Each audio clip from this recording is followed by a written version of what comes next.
मंगलवार व्रत कथा। मंगलवार व्रत कथा। एक समय की बात है, एक ब्राह्मण दंपत्ति की कोई संतान नहीं थी, जिस कारण वह बेहद दुखी थे। एक समय ब्राह्मण वन में हनुमान जी की पूजा के लिए गया। वहां उसने पूजा के साथ महावीर जी से एक पुत्र की कामना की। घर पर उसकी स्त्री भी पुत्र की प्राप्ति के लिए मंगलवार का व्रत करती थी।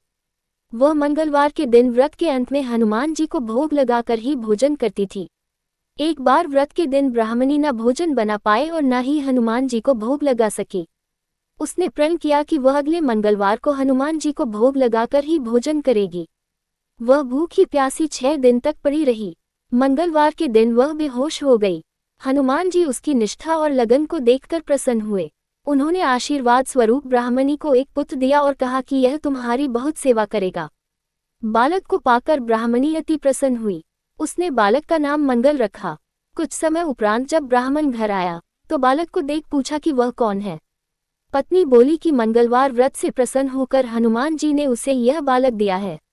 ब्राह्मण को अपनी पत्नी की बात पर विश्वास नहीं हुआ। एक दिन मौका देख ब्राह्मण ने बालक को कुएं में गिरा दिया। घर पर लौटने पर ब्राह्मणी ने पूछा कि मंगल कहाँ है। तभी पीछे से मंगल मुस्कुरा कर आ गया।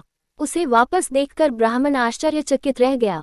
रात को हनुमान जी ने उसे सपने में दर्शन दिए और बताया कि यह पुत्र उसे उन्होंने ही दिया है। ब्राह्मण सत्य जानकर बहुत खुश हुआ। इसके बाद ब्राह्मण दंपत्ति प्रत्येक मंगलवार को व्रत रखने लगे। जो मनुष्य मंगलवार व्रत कथा को पढ़ता या सुनता है और नियम से व्रत रखता है, उसे हनुमान जी की कृपा से सब कष्ट दूर होकर सर्व सुख प्राप्त होता है और हनुमान जी की दया के पात्र बनते हैं।